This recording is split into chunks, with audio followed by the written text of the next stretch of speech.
Hello दोस्तों, आज के इस वीडियो में क्लास 10 का प्रश्नावली 8.1 का छठा क्वेश्चन बनाने वाले हैं। इस तरह का सवाल एग्जाम में आते हैं। अगर इस तरह का सवाल रहे तो हम इस सवाल को कैसे हल करते हैं आपको कॉन्सेप्ट के साथ समझाने वाले हैं। अगर कॉन्सेप्ट समझ जाएंगे तो अगर सवाल में चेंजिंग भी कर दे तो भी आप सवाल को बनाकर एग्जाम में आसानी से नंबर ला सकते हैं। तो अब बिना देर किए हम वीडियो को स्टार्ट करते हैं। उससे पहले हम इस क्वेश्चन को समझ लेते हैं। क्वेश्चन क्या बोल रहा है, यदि कोण ए और कोण बी न्यून कोण हो जहां cos ए बराबर cos बी है तो दिखाइए कोण ए बराबर कोण बी होता है। यही आपको सिद्ध करना है यानी प्रूव करना है। तो अब क्या करते हैं, हम क्वेश्चन को बनाना शुरू करते हैं। ठीक है, तो हम पहले यहाँ पे ये पूरा त्रिकोणमिति क्या है, समकोण त्रिभुज पर आधारित है। तो इसलिए हम यहाँ पे एक समकोण त्रिभुज बना लिए। तो आप समकोण त्रिभुज को नहीं जानते हैं तो समझ लीजिए समकोण त्रिभुज किसको बोलते हैं। वैसा त्रिभुज जिसका कोई एक कोण 90 डिग्री का हो और बाकी दो कोण जो है न्यून कोण हो, वैसे त्रिभुज को हम समकोण त्रिभुज बोलते हैं। अब क्या बोल रहा है क्वेश्चन के हिसाब से, अब इस पे हम इसका नाम देते हैं। ठीक है, को बोल रहा है कोण ए और कोण बी न्यून कोण है। तो मतलब यहाँ पे हम दे दिए कोण ए है और यहाँ पे दे दिए कोण बी है। तो ये दोनों कोण क्या है, न्यून कोण है। तो अब क्या बोल रहा है, ये तीसरा जो कोण होगा उसका नाम नहीं दिया है तो हम इसको आप चाहे तो कुछ भी मान सकते हैं। यहाँ पे हम नाम इसका सी दे दिए। तो अब क्या है, अब क्वेश्चन में क्या है कि उसको समझ लेते हैं। अब क्या दे रहा है, तो अब हम लिखेंगे यहाँ पे क्या दिया है कि, ठीक है, तो क्या दिया है, कोण ए और कोण बी क्या है, न्यून कोण है। क्या है, कोण ए और बी न्यून कोण है। तो ये बात लिख देंगे, जो दिया रहेगा पहले उसको हम लिख देते हैं। और दूसरा में क्या दे रहा है, cos ए बराबर क्या है, cos बी है, ये लिख दिए। अब क्या हमको सिद्ध क्या करना है वो भी लिख देते हैं ताकि हमको समझ में अच्छे से आ जाए। सिद्ध करना है कि कोण ए बराबर कोण बी। तो अब क्या करते हैं कि इसको बनाते हैं। देखिए, सिद्ध करना हमको क्या है, कोण ए बराबर कोण बी को आप प्रूव कर दीजिए, यही आपको आंसर निकालना है। तो अब देखिए ये समकोण त्रिभुज जब बना हुआ है तो हम इसको सॉल्व कर दे। देखिए यहाँ पे लिख सकते हैं cos ए बराबर cos बी, ये आपको दिया हुआ है तो इसको आसानी से लिख सकते हैं। अब क्या है, cos ए का मतलब क्या हुआ, ए का मतलब हुआ कि जो न्यून कोण बन रहा है वह कोण ए पर बन रहा है।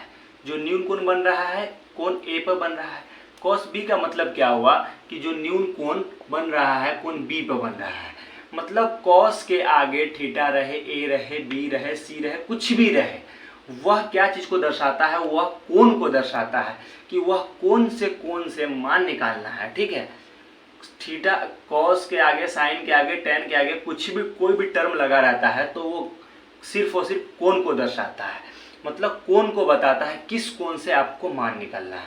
आप पहले ये बात समझ गए। तो अब हम आगे बढ़ते हैं, इसको हम प्रूव करते हैं, कोण ए बराबर कोण बी। तो आप जानते क्या है कि cos थीटा का फॉर्मूला होता है b/h। ये तो आप जानते हैं। अगर नहीं जानते हैं तो इसको नोट कर लीजिए और इसको याद रखिए, cos थीटा का फॉर्मूला होता है b/h।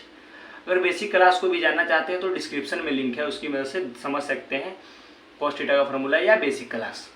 अब हम क्वेश्चन पे आते हैं। क्वेश्चन में क्या है, cos ए बराबर cos बी। तो इसको हम लिख सकते हैं, यहाँ से अगर कोण यहाँ पे बन रहा है न्यून कोण, ठीक है, इसको अभी हम मिटा देते हैं। यहाँ पे न्यून कोण बन रहा है तो न्यून कोण के सामने की भुजा को क्या बोलते हैं, लंब बोलते हैं, यानी परपेंडिकुलर पी बोलते हैं। यह 90 डिग्री के सामने की भुजा को क्या बोलते हैं, कर्ण बोलते हैं, मतलब हाइपोटेनियस बोलते हैं। और जो लंब कर्ण आपको पता हो गया तो तीसरी भुजा क्या हो जाएगी, आधार हो जाएगी। तो अब यहाँ पे हम लिख सकते हैं cos ए बराबर लिख सकते हैं फॉर्मूला b/h। तो अब देखिए b के जगह पर हम क्या लिख सकते हैं, b जो है आधार के जगह पर हम क्या लिख सकते हैं, इस भुजा का नाम लिख सकते हैं। तो क्या लिखेंगे, AC, ठीक है। और h के जगह पर हम क्या लिख सकते हैं, इस भुजा का नाम क्या है, एक कर्ण का नाम क्या है, AB भुजा हो गई। तो जब AB हम लिख दिए, अब क्या है, cos b का मान लिखेंगे। cos b का भी मान लिख देते हैं कि जो फॉर्मूला होता है cos थीटा का। तो अब हम इसको मिटा देते हैं। अब कोण कहाँ पे बन रहा है, अब हम मानेंगे कि कोण b पे बन रहा है। यहाँ पे न्यून कोण जब बन रहा है तो जब न्यून कोण के सामने की भुजा को क्या बोलते हैं, लंब बोलते हैं। तो यहाँ से AC जो होगी वह लंब होगी, और जो BC हो जाएगी, अगर लंब कर्ण आपको पता हो गया तो तीसरी भुजा जो BC है वो आपको आधार हो जाएगी। जब यहाँ पे न्यून कोण बनता है तो फॉर्मूला क्या होगा, cos थीटा का तो फॉर्मूला देखिए लिखा हुआ है B/H, तो B/H ही होगा। जब यहाँ पे अगर न्यून कोण बन रहा है तो ये BC भुजा क्या हो जाएगी, आपको BC भुजा जो हो जाएगी आधार हो जाएगी, तो हम आधार के जगह पर BC लिख देंगे। अब जो कर्ण क्या है, कर्ण कौन सी भुजा होगी, कर्ण तो हमेशा फिक्स होता है, 90 डिग्री के सामने की भुजा को कर्ण बोलते हैं। तो कर्ण का मान हम क्या यहाँ पे क्या लिख सकते हैं, कर्ण का मान यहाँ पे AB लिख सकते हैं। ठीक है, कर्ण का मान जब AB लिख दिए तो अब आपको क्या दिख रहा है, AC/AB बराबर क्या है, BC/AB है। तो हम यहाँ पे इसको AB से AB को यहाँ पे कैंसिल कर सकते हैं। तो अब आपको क्या दिख रहा है, AC बराबर आपको हो जाएगा BC। AC बराबर क्या हो जाएगा, BC। AC ये जो भुजा है ये BC के बराबर हो जाएगी। जब AC और BC बराबर होगा, ये दोनों भुजा का लंबाई जब बराबर होगा तो क्या होगा कि यह एक समद्विबाहु समकोण त्रिभुज बनेगा। तो जब हम जानते हैं कि समद्विबाहु त्रिभुज में क्या होता है कंडीशन, कि जब दो भुजा के लंबाई आपस में बराबर होते हैं तो उसका दोनों कोण क्या होता है, आपस में बराबर होता है। तो इस तरह से क्या हो गया, कोण A बराबर कोण B हो गया। ठीक है, तो आपको ये प्रूव्ड हो गया, कोण A बराबर क्या हो गया, कोण B।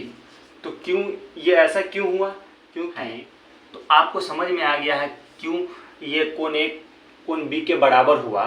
तो आप जानते हैं कि एक प्रमेय है कि बराबर जब भुजा होती है, AC भुजा BC के बराबर हो गई तो कोण A बराबर हो जाएगा कोण B के। तो आपको समझ में आ गया कि कोण A और B क्यों बराबर होता है, क्योंकि ये दोनों भुजा बराबर है इसलिए इसका कोण भी बराबर होगा। तो अब आपको प्रूव्ड हो गया, सिद्ध हो गया कोण A बराबर कोण B होता है।